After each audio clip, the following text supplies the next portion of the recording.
Number 5, urea contributes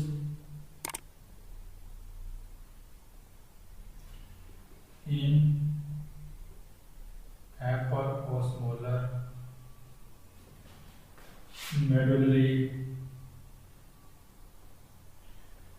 interstitial fluid.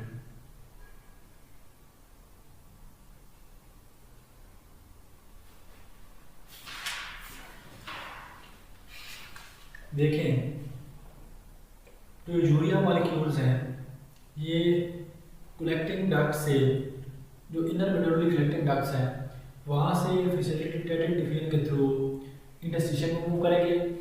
ठीक है, तो इसके नतीजे में जो इंटरस्टिशियल फ्लूइड है उसकी ऑस्मोलिटी इंक्रीज करेगी और इसके बाद जो यूरिया है ये दोबारा रीसर्कुलेट होगा, इसका दोबारा रीसर्कुलेशन होगी, रीसर्कुलेशन।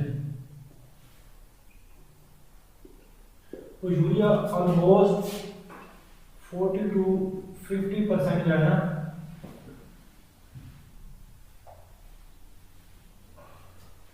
जो मेडुला के जो इंटरस्टिशियल फ्लूइड है उसको कंसंट्रेट करता है।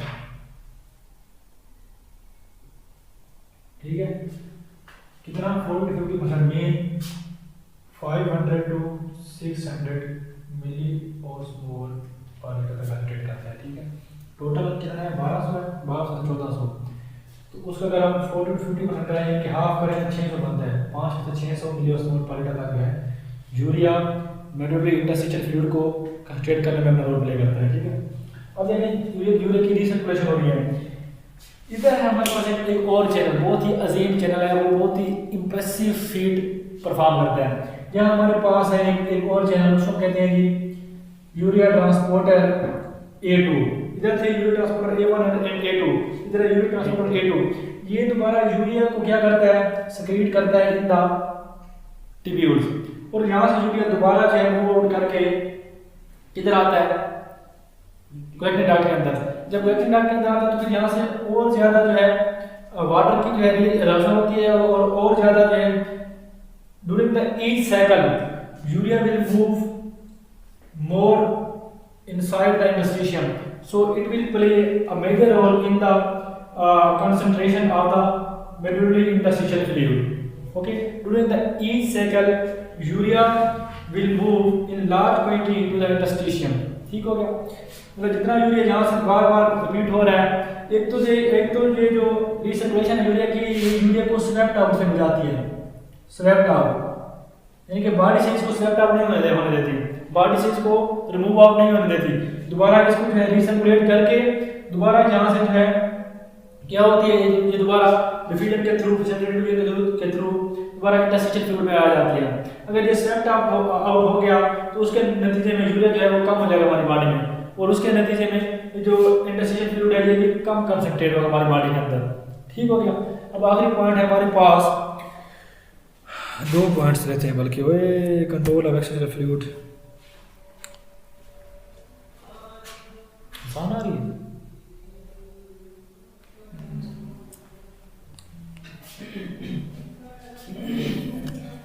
इंटरस्टिशियल फ्लूइड को कंसंट्रेटेड रखने के लिए यूरिया को मतलब रीसर्कुलेशन, हाँ रीसर्कुलेशन होती है। ठीक है, अगर यूरिया जो है स्वेप्ट आउट हो जाए यहाँ से, अगर यूरिया यहाँ से स्वेप्ट आउट हो जाए तो जैसी बात है ये सॉल्यूट है, जितना सॉल्यूट स्वेप्ट आउट होगा उसके नतीजे में जो रिमेनिंग सॉल्यूट होगा वो कम हो जाएगा और ऑस्मोलिटी डिक्रीज कर जाएगी। ठीक है, अच्छा उसके बाद नंबर 7 पे है control of excessive fluid and sodium concentration.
है control of accessory fluid and sodium concentration. ठीक है, देखें जो एक्सेसरी फ्लूइड है उसमें सल्यूट्स में से सबसे ज़्यादा सल्यूट कौन सा होता है, वो सोडियम ही होता है।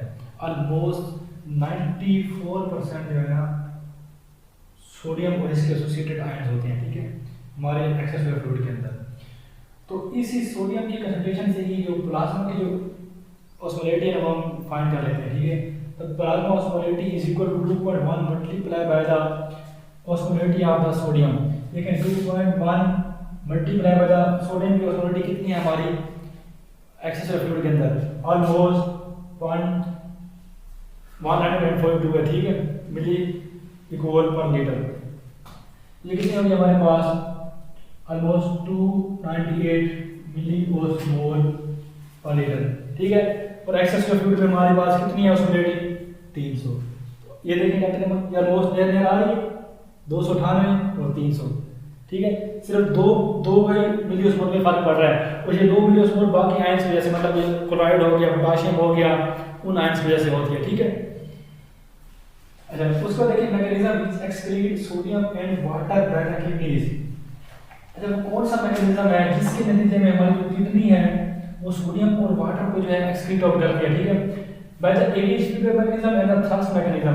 एडीएच फीडबैक मैकेनिज्म कब होगा, जब ऑस्मोलेरिटी इंक्रीज करेगी, उसके नतीजे में एडीएच ज्यादा क्या होगा, एडीएच कम रिलीज होगा।